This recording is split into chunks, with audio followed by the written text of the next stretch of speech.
এসে ছোট বাচ্চার মতো বলছে, আম্মু আম্মু, মেহমান কখন আসবে বলো তো? ইভানের এমন বাচ্চা সুলভ প্রশ্ন শুনে ইভা আর তার মা হতবাক। তুই কি দিন দিন ছোট হচ্ছিস ইভান? এমন প্রশ্ন তো তোকে কখনো করতে শুনলাম না। অন্য সময় তো মেহমান আসবে শুনলে বাড়িতেই থাকতি না তুই, কত ফোন করে আনতে হতো। আর নিজের পছন্দের মেহমান না হলে তো রুম থেকেও বের করা যেত না। আর সেই ছেলে এখন মেহমানের জন্য অপেক্ষা করছে। ইভা বলল, আরে আম্মু, বুঝবে না তুমি, আজকে ভাইয়া স্পেশাল মেহমান আসবে তো, তাই এত অপেক্ষা। ইভান তখনও জানতো না যে তার বোন ইভা কাকে মিন করে স্পেশাল মেহমান বলেছে। ভেবেছে আমাকে মিন করে বলেছে। আবার এটা নিয়েও চিন্তা করছে যে ইভা কি আমাকে নিয়ে কোনো কিছু জানতে পারলো নাকি। কিন্তু আদৌ কি ও কি আমার স্পেশাল মেহমান নাকি অন্য কেউ, সেটা ইভানের অজানা। আমি গোসল শেষ করে এসে দেখি শম্পা অনেকগুলো মেকআপ প্রোডাক্টসের গোডাউন নিয়ে বসেছে। এগুলো কি শম্পু? তুই কি এখন ব্রাইডাল মেকওভার করবি নাকি রে? আমার সহজ সরল উক্তি। আমার কি বিয়ে হবে নাকি যে আমি ব্রাইডাল মেকওভার করব? গাধি রয়ে গেলি তুই। বিয়ে ছাড়াই এত এত প্রোডাক্টস নিয়ে বসেছিস, আর বিয়েতে যে কি করবি আল্লাহই ভালো জানে। কিছুটা বিস্ময় মনোভাব নিয়েই বললাম আমি। আমার কথায় পাত্তা না দিয়ে সাজতে ব্যস্ত শম্পা। সে জানেই যে আমার সাথে যুক্তি দিয়ে এই মুহূর্তে পারবে না।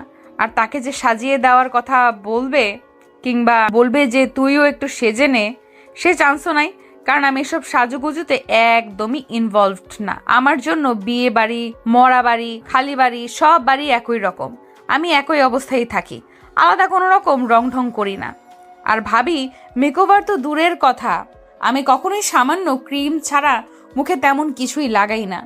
চিকন চাকন গড়নের কোমর অব্দি চুল, সুন্দর চোখ দুটো আর মিষ্টি হাসিতে শ্যামবর্ণের মুখশ্রীতে যেন আমার মায়া উপচে পড়ে। তার কি আর মেকআপ করার প্রয়োজন আছে? একদমই না। তবে এর থেকেও আরো সুন্দরী হয়েও মেকআপ করা যায়, সেটা যার যার ব্যক্তিগত পছন্দ। কিন্তু আমি পার্সোনালি এটা পছন্দ করি না। তবে খুব পরিপাটি হয়ে থাকতে পছন্দ করি আমি। আজও মির্জা বাড়িতে যাওয়ার উদ্দেশ্যে খুব সাদামাটা ভাবে সুন্দর করে পরিপাটি হয়ে রেডি হলাম। শম্পাও অল্প সময়ে সুন্দর করে সেজেগুজে রেডি হলো। এটা তো আর দূরে বেড়াতে যাওয়া না, জানলা দিয়ে উকি দিলেই ওদের বাসা দেখা যায়। আর যেতে এই তো 2-4 মিনিটের মতো লাগে। আমি মিসেস কোহিনুরের সাথে হাতে হাতে একটু সাহায্য করছি, যদিও উনি বারণ করে বলেছে যে কাজ প্রায় শেষ হয়ে গেছে, তোমাদের আর তেমন কিছুই করতে হবে না। তাছাড়া কাজের জন্য একজন মহিলা সব সময় থাকেই তাদের বাসায়, তাই এত তাড়া নেই। তোমরা যেন তাড়াতাড়ি চলে আসো, সেই জন্যই কাজের বাহানা দিয়েছিলাম। কিন্তু কে শোনে কার কথা? আমি ওনার পাশ থেকে নড়ছিই না। এ যেন মা ও মেয়ের স্নেহময় এক দৃশ্য। তবে আমি কিছুটা লুকিয়ে থাকার চেষ্টাই চালাচ্ছিলাম। আর ভাবছে এখান থেকে বের হলেই হয়তো ইভানের মুখোমুখি হতে হবে। কিন্তু আমি চাই না ইভানের মুখোমুখি হতে, কেননা তার মুখোমুখি হলেই কেমন একটা অস্বস্তি আর জড়তা কাজ করে আমার। তাই আমি এখানেই ঘাপটি মেরে বসে আছি। শম্পা আর ইভা জমিয়ে আড্ডা দিচ্ছে। ইতিমধ্যে মেইন ডোর রাঙিয়ে সুন্দর ড্রয়িং রুমে প্রবেশ করলো মধ্যবয়স্ক একজন সুশীল পুরুষ। ইভা গিয়ে সালাম দিল। ইভাও এগিয়ে গিয়ে করমর্দন করলো। ইভার মুখ থেকে আব্বু ডাক শুনে এক কোনায় দাঁড়িয়ে থাকা আমি হিসেব মিলিয়ে বুঝলাম এই ভদ্রলোক ইভা ও ইভানের সম্মানিত বাবা মিস্টার সাখওয়াত মির্জা। ইভার আম্মুও এগিয়ে গিয়ে সালাম কালাম করছে। দীর্ঘ 2 মাস পর কানাডা থেকে ফিরেছে উনি। অফিসের কোনো এক প্রজেক্টের কাজে কানাডা গিয়েছিল। এতদিন পর সন্তান পিতাকে পেয়ে আর স্ত্রী স্বামীকে পেয়ে হাসি খুশিতে মেতে উঠল পুরো বাড়ি। এক মুহূর্তের জন্য আমি মনোমুগ্ধ হয়ে এই দৃশ্য দেখছিলাম আর মনে মনে আওড়াচ্ছিলাম, মাশাল্লাহ মাশাল্লাহ, কি সুন্দর দৃশ্য, কি সুন্দর পরিবার, এক টুকরো ভালোবাসার মহল যেন। এসব ভাবতে ভাবতেই আমার চোখ ছলছল করে উঠল। মনের ভেতর উথাল ঢেউ, ঢেউয়ের তীব্রতা হয়তো এখনই চোখের যুগলের বাঁধ ভেঙে পানি উপচে পড়বে। এমন সময় শম্পা আমার মনের অবস্থা বুঝতে পেরে আমাকে অন্য কৌশলে হাসানোর চেষ্টা চালালো। আর যাই হোক, শম্পা সম্পূর্ণ আমাকে জানে। সে জানে আমার মনের সূক্ষ্ম সেই পিতৃহীন পরিবারহীন বেঁচে থাকার যন্ত্রণা। তাই আমাকে অন্যমনস্ক করার উদ্দেশ্যে বলে উঠল, আরে একটু দেখ, ওই সাদা কাউয়াটা কি রে এটা?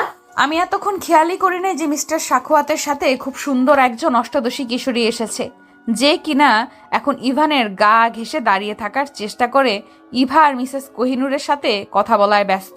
ইভান মেয়েটাকে খুব বেশি পছন্দ করছে বলে মনে হচ্ছে না। সে কেবল একটু পরপর খুব লুকিয়ে আর চোখে আমাকে দৃষ্টিতে রাখার চেষ্টা করছে। এত কিছু খেয়ালে এনেই আমি শম্পার উদ্দেশ্যে বললাম, কাওয়া কি? এগুলো কি ভাষা? সুন্দর করে কথা বলতে পারিস না? মেয়েটা নিশ্চয়ই ওদের রিলেটিভস হবে, আর সে যথাসম্ভব সুন্দরী, পুরো একটা বিদেশিনী পুতুল। তার সৌন্দর্যকে সম্মান দে। এই শুরু হয়েছে তোর জ্ঞান দেওয়া। শম্পা মুখ ভেঙিয়ে এইসব বললেও মনে মনে খুশি হয়েছে এটা দেখে যে আমি আর আগের মুটে নেই।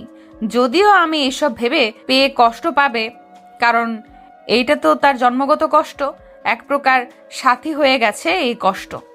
কারণ এটা কি সাময়িক হতে পারে? ইভা বলেছিল মেহমান কারা আসবে সেটা নাকি সারপ্রাইজ, কিন্তু আমার বোধগম্য হচ্ছে না যে এটাতে সারপ্রাইজের কি হলো। সারপ্রাইজের খুঁজে পাচ্ছি না। তাই জিজ্ঞেস করার জন্য শম্পা অধৈর্য হয়ে ইভাকে ডেকে বসলো।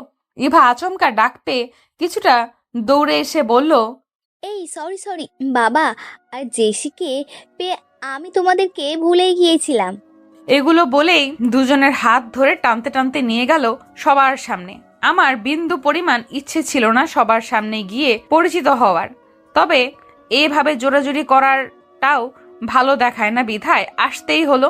মিসেস কোহিনুর পরিচয় করিয়ে দেওয়ার উদ্দেশ্যে আমাকে দেখিয়ে দিয়ে বলল, এটা হচ্ছে ইর্তিজা রহমান, আমাদের আশ্রম স্কুলের শিক্ষিকা। আর এটা হচ্ছে শম্পা আহমেদ, ইর্তিজার বন্ধু। ওরা দুজনেই আমাদের উত্তরের দোতলা ভবনটাতে থাকে। আমি আর শম্পা সালাম দিয়ে পরিচয় পর্ব শেষ করতে চাইলেও তা হতে না দিয়ে ইভা বলে উঠল, শোনো আর একজন আছে তো পরিচয় হওয়ার। বলেই জেসির দিকে তাকিয়ে বলল, জেসি, তুমি তো তাদের পরিচয় পেলে তো, এবার ঋতুপু আপু আর শম্পা আপু। শোনো, এটা হচ্ছে আমার একমাত্র ফুবির মেয়ে, কানাডা থেকে আগত, জেসিকা রহমান জেসি। অ্যান্ড আরেকটা সিক্রেট হলো, এটা হচ্ছে ভাইয়ার স্পেশাল মেহমান। বলেই হিহি করে হেসে উঠল। ইভার কথা শুনে ইভান চমকে উঠল, আর কিছু মুহূর্তের জন্য থেমে গিয়ে ভাবল, তার মানে ইভা ভুল করে জেসিকে স্পেশাল মেহমান ভেবে বসে আছে, কিন্তু এটা তো সত্যি না। জেসি যে আসবে সেটা ইভান জানতোও না। তাকে সারপ্রাইজ দিবে বলে হয়তো ইভাও না জানিয়ে লুকিয়েছে, কিন্তু ইভান একটুও সারপ্রাইজড হয় নাই। ইভার এই একটা সমস্যা, ছোটখাটো বিষয়গুলো ও সারপ্রাইজের কাতারে ফেলে রাখে। এগুলো মনে মনে ভাবলেও এই মুহূর্তে মুখ ফুটে কিছুই বলতে পারল না। ইভার বলা কথাটা শুনেই আমি কেমন স্তব্ধ হয়ে গেলাম। আমি চাচ্ছি নিজেকে স্বাভাবিক রাখার, কিন্তু পারছি না। খুব অস্বস্তি হচ্ছে এটা ভেবে যে আমার কেন এরকম লাগছে এই সামান্য একটা কথাতে। এটা তো খুব স্বাভাবিক, কিন্তু আমি স্বাভাবিকভাবে কেন নিতে পারছি না। ইভান খুব স্নিগ্ধ নয়নে লুকিয়ে বাঁচিয়ে আমার পানে তাকাল। আমার দৃষ্টিও ইভানের দিকে হতেই দুজনেই যেন পুনরায় চমকালো। আমি ইভানের চোখের ভাষা বোঝার চেষ্টা করলাম। অনেক কিছুই জানা হয়ে গেল আমার, আবার অনেক কিছুই অজানা রইল।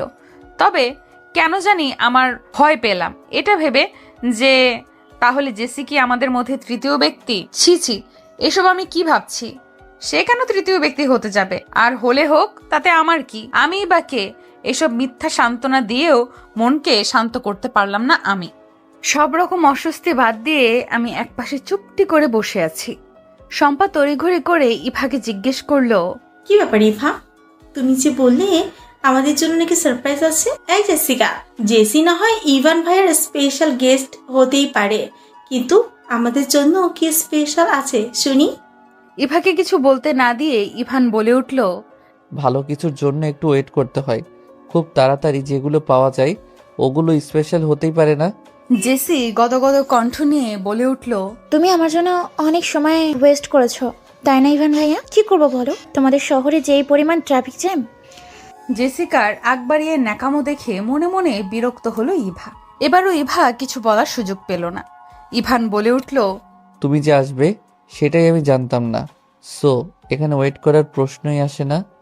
জেসি ভীষণ অপমান বোধ করলেও সেটা প্রকাশ না করে আবারও বলে উঠল, ইভান ভাইয়া, আমি আসাতে তুমি বুঝি খুশি হও নাই? আমি যে আসবো সেটা তো জানতে না, তার মানে আমাকে দেখে তুমি সারপ্রাইজড হয়েছো? বলেই নিজে নিজে লজ্জা পাচ্ছে। উপস্থিত সবাই যে বিরক্ত হচ্ছে তার ন্যাকামোতে, সেটা প্রকাশ করতেও পারছে না কেউই। জেসির ন্যাকামো কমাতে ইভান ডোন্ট কেয়ার ভাব নিয়ে বলল, খুশি হওয়া না হওয়ার কি আছে? মেহমান আসলে কে অখুশি হয় শুনি? লাস্ট কথাটা আমার দিকে তাকিয়ে বলল। তাদের অপ্রকাশ্য তর্ক বিতর্কের মাঝে এসে উপস্থিত হলো লতা ও তার শ্বশুরবাড়ির ছোট ফ্যামিলি, হাজবেন্ড, শ্বশুর, শাশুড়ি আর ছোট ননদ। আমি আর শম্পা কোনো রকমে দৌড়ে গিয়ে লতাকে জড়িয়ে ধরলাম। কতদিন পরে প্রাণপ্রিয় বান্ধবীর সাথে দেখা। এই ছিল তাহলে আমাদের সারপ্রাইজ। তবে সারপ্রাইজ পেয়ে আমি ভীষণ খুশি হলাম। লতার শাশুড়ির সাথে মিসেস কোহিনুরের একটা ঘনিষ্ঠ সম্পর্ক যুক্ত হয়ে যায়। রক্তের কোনো সম্পর্ক না, তাও তারা খুব ঘনিষ্ঠ। লতার শাশুড়ি ভাই ডেকেছে মিস্টার সাখাওয়াত মির্জাকে, সেই থেকেই তাদের সম্পর্ক। তাই এখন লতা আর তার হাজবেন্ড তাদেরকে মামা মামি বলেই ডাকে। আমার কাছে ক্লিয়ার হলো যে ওই দিন গাড়িতে ইভানি ছিল। বান্ধবীকে পেয়ে জমিয়ে আড্ডা দেওয়া হলো। এরপর খাওয়া দাওয়ার পাট চুকিয়ে লতাদের বিদায় দিতে হলো। একটা জরুরি কাজ থাকায় খুব তাড়াতাড়ি বিদায় নিল ওরা। জেসি একটু বেশি ঢলঢলি করছে ইভানের সাথে। সবাই একসাথে কথা বললেও সেই কেবল ইভানকে নিয়েই কথা বলে আর বাকি সবাইকে ইগনোর করে। আমার এসব ন্যাকামো সহ্য হচ্ছে না, তাই নিজের রুমে চলে আসলাম। এসে বিছানায় শুয়ে পড়লাম। মস্তিষ্ক ফাঁকা ফাঁকা লাগছে। কি হচ্ছে এসব আমি হিসাব মেলাতে পারছি না। হাজার রকম চিন্তা ভাবনা করতে করতে একসময় ঘুমের রাজ্যে পাড়ি জমালাম। দুপুর পেরিয়ে বিকাল হলো। এখন প্রায় সন্ধ্যা। আকাশে গোধূলি নেমে এসেছে। সন্ধ্যা হওয়ার জন্য কেবল মাগরিবের আজানের দরকার। ঘুম থেকে উঠে আমি ব্যালকনিতে গিয়ে বসলাম। আশেপাশে চোখ বুলিয়েও শম্পার দেখা মিলল না। হঠাৎ মনে পড়ল রুমে থাকাকালীন সময়ে শম্পা আমারে ডাকছিল, কিন্তু গভীর ঘুমে থাকায় শম্পার ডাক ঝাপসা শুনলেও চোখ মেলতে পারে নাই আমি। এখন শম্পাকেও খুঁজে পাচ্ছি না। কই গেল মেয়েটা? এসব ভাবতে ভাবতেই গেটে নজর গেল। ইভা, শম্পা, ইভান, জেসি সহ সবাই বাহির থেকে এদিকেই আসছে। আমি বুঝে গেলাম ওরা কোথাও ঘুরতে গিয়েছিল বোধহয়। এক মুহূর্তে আমার মাথাটা গরম হয়ে গেল। রাগে শরীর কাঁপছে, তাও চুপটি করে ঠায় দাঁড়িয়ে রইলাম। দোতলা হওয়ায় নিচতলা থেকে আমাকে স্পষ্ট দেখতে পেল ওরা। দেখেই ইভা ডাকলো, ইরতু আপু, নিচে আসো। আমি শুনেও না শোনার ভান করে অন্যদিকে দৃষ্টি দিয়ে দাঁড়িয়ে আছি, কিন্তু ইভা থামছে না। সে সমানে ডেকেই যাচ্ছে। তাই আমি জোর করে হাসার চেষ্টা করলাম আর বললাম, আমার ভালো লাগছে না, শরীরটা বেশি ভালো না, তোমরাই আড্ডা দাও। কথা বলে হন হন করে চলে গেলাম রুমে। শম্পা বুঝতে পারলো আমার সম্পূর্ণ রাগ থেকে এইভাবেই কথাগুলো বলল। তাই শম্পা এক মুহূর্ত দেরি না করে দৌড়ে রুমে চলে আসলো। রুম লক করা ছিল ভেতর থেকে। প্রায় 4-5 বার নক করার পর আমি দরজাটা খুলে দিয়েই ফের গিয়ে বিছানার উপর বসলাম উল্টো দিকে ফিরে। শম্পার দিকে তাকালামও না। শম্পা আমাকে ভীষণ বুঝতে পারে। আমি রাগ করলে কিভাবে রাগ ভাঙাতে হয় সেটাও জানে। তাই শম্পা চুপ করে আমার পাশে বসে খুব স্বাভাবিক কণ্ঠে বলে উঠল, কিরে, কি অসুস্থ তুই? ওষুধ খেয়েছিস? আমি নিশ্চুপ, কোনো জবাব দিচ্ছি না। শম্পা জানে চুপ করে থাকলে রাগ থেকে যাবে। চুপ করে থাকার চেয়ে চিৎকার চেঁচামেচি করাও ভালো, তাহলে ভেতরের রাগটা বের হয়ে আসে। তো এখন আমাকে কথা বলানোর জন্য আমাকে আরো এগিয়ে দেওয়ার উদ্দেশ্যে শম্পা বলল, তোর এত ডাকাটাকি করলাম, উঠলি না? আমরা কত মজা করলাম। আমি রাগে দুঃখে 2 হাতে মুখ থেকে কান্না করা শুরু করলাম। শম্পা থমথমে অবস্থায় পড়ে গেল। মেয়ে মানুষ এমনই, তারা কখন কি করে বোঝা বড় দায়। অনেক কঠিন পরিস্থিতিও চোখের পানি লুকিয়ে সামনে এগোতে পারে, আবার অনেক সময় সামান্য বিষয়টাও যেন নিতে পারে না। আর কিছু কিছু মেয়ে তো আছেই, অল্পতে খেতে দেয়। আবার অনেকে অতি রাগে দুঃখে অভিমানেও কান্না করে ফেলে। শম্পা খুব সযত্নে আমাকে আলতো করে জড়িয়ে ধরে বলল, ইরতু পাখি, কি হয়েছে? নারীর মন ভীষণ নরম, একটু আশ্বাস পেলেই সব রাগ অভিমান ভুলে যায়। আমার বেলায়ও সেটাই হলো। তবে আমি শম্পার থেকে নিজেকে ছাড়িয়ে নেওয়ার চেষ্টা করে বললাম, এই প্রথম তুই আমাকে ছাড়া কোথাও ঘুরতে গেলি। আমি কষ্ট পেয়েছি কিনা ভেবেছিস? ওদের পেয়ে আমাকে ভুলে গেলি? শম্পা তো জানেই এই কারণেই আমার এত এত অভিমান। তাও তার মুখ থেকে শুনল।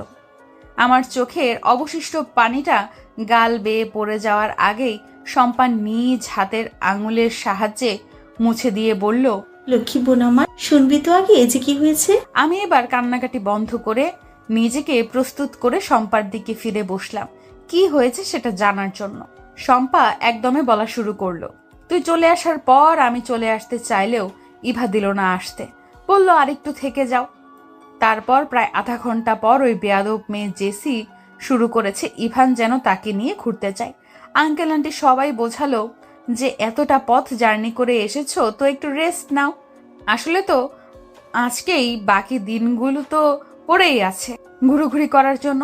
সে বলে উঠল, ইভান ভাইয়ার অনার্সের ফাইনাল এক্সাম শুরু হবে লাস্ট উইকে। তো মামুনি, তোমার কি মনে হয় যে তোমার আদরের ছেলে আমাকে নিয়ে আর বের হবে? আন্টি বলল যে ইভা না নিয়ে গেলে ইভা নিয়ে বের হবে। তুই ঘুরতে এসেছিস তো ঘুরতে পারলেই হলো। কাকে নিয়ে ঘুরলি সেটা তো বিষয় না। এত কিছুর পরেও সে কিছুতেই রাজি হচ্ছে না। সে যাবে বলেছে মানে যাবেই। অন্যদিকে ইভান রুমের দরজা লক করে বসে আছে। সে কিছুতেই জেসিকে নিয়ে বের হবে না। এই কথা শুনে জেসি খুবই অপমানিত হয়ে তার মাকে কল করে বসেছে। কান্নাকাটি করে মাকে বলতে শুরু করলো, মামা, আমাকে তুমি এখানে পাঠিয়েছো কেন? ওরা আমাকে অপমান করা শুরু করে দিয়েছে। বাবা মার আদরের দুলালি হওয়ায় ইভানের ফুপিও রাগারাগি শুরু করে দিয়ে বলতে লাগলো, কেন তার মেয়েকে ইনসাল্ট করা হচ্ছে? তার মেয়ে যখন যা চায় তখনই যেন সব পায়, এই ঘোষণা দিয়ে উনি ফোন রেখে দিয়েছে। ইভার মা বাবা জানে তার বোন আর বোনের মেয়ের সম্পর্কে। এই মেয়েকে আনতে চায় না, সে নিজেই পাগল পাগল হয়ে আসছে। আসলেই যে ওদের সমস্যা বাড়ে সেটা তাদের পূর্ব অভিজ্ঞতা আছে।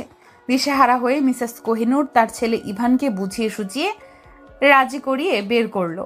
বের হয়েই শম্পা ইশারা করলো ইভান। ইশারা করে কি বলেছে প্রশ্নটা করলো শম্পা।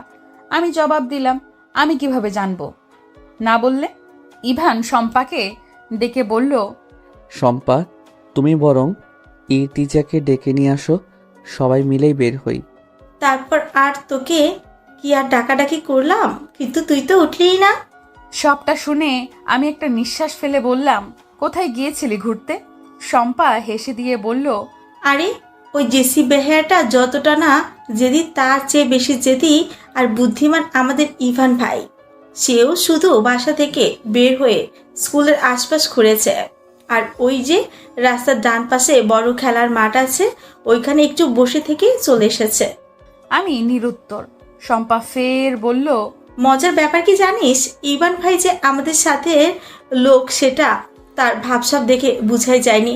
মনে হচ্ছিল সে অন্য লোক, আমাদের কারোর সাথে কোনো রকম কথাই বলেনি, শুধু হেঁটেছে যা। শম্পা আরো কিছু বলতে নিবে এমন সময়ে আমাদের দরজায় কেউ নক করলো। আমি আগের ন্যায় বসে আছি। শম্পা গিয়ে দরজা খুলে দিয়ে হা করে তাকিয়ে আছে। কিছু যে বলবে ভাষা খুঁজে পাচ্ছে না হয়তো। ভীষণ অবাকও হয়েছে। অবাক হওয়ারই কথা, যে মানুষ কখনো তাদের দরজায় আসেই নাই কিংবা আসার কথাও না, সে আজ তাদের দরজায় দাঁড়িয়ে। শম্পা আর আগন্তুক ব্যক্তির কোনো রকম সারা শব্দ না পেয়ে আমি দরজার দিকে দৃষ্টি নিক্ষেপ করলাম। দৃষ্টি যেন আটকে গেল কিছু মুহূর্তের জন্য। সাথে সাথে বিছানায় বসে থাকা অবস্থা থেকে সোজা হয়ে দাঁড়িয়ে গেলাম।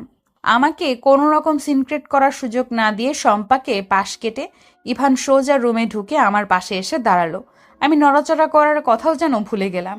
পাঞ্জাবির পকেট থেকে একটা বেলি ফুলের মালা বের করে ইভান কিছুটা নিচু হয়ে খুব যত্ন সহকারে আমার বাম হাতে এমনভাবে পরিয়ে দেওয়ার চেষ্টা করলো যেন খুব বেশি স্পর্শ করা না লাগে। চাইলেই হাত স্পর্শ না করেও মালা পরানো যায়, আর ইভান সেটারই চেষ্টা করছে। শম্পা আর আমি অবাক হয়ে সব কিছু হজম করছি। এই মুহূর্তে এমন কাহিনীতে কেমন অনুভূতি হচ্ছে সেটাও যেন অনুভব করতে ভুলে গেছি আমি। ইভান কোনো রকম কথাবার্তা ছাড়াই মালাটা বেঁধে দিয়ে পেছনে ফিরে চলে আসতে নিবে এমন সময় দেখে জেসি দরজায় দাঁড়িয়ে। ইভানকে দাঁড়িয়ে থাকতে দেখে শম্পা আর আমিও চাইলাম দরজায়। ভয়ে গলা শুকিয়ে কাঠ হয়ে গেল আমার। পরিস্থিতি ভয়াবহ হতে পারে আশঙ্কা করছি আমি। মনে মনে দোয়া ইউনুস পড়ছি।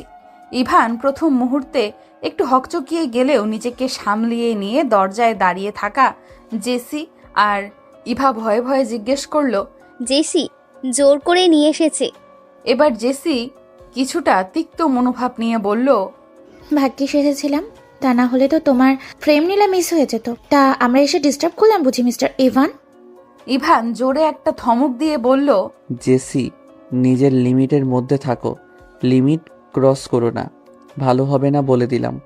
বড়দের সাথে কিভাবে কথা বলতে হয় এটাও শিখো নাই? জেসিও হজম করার মতো মেয়ে না, সে আরো চেঁচিয়ে বলে উঠল, তুমি নিজের লিমিটের মধ্যে আছো ইভান ভাইয়া।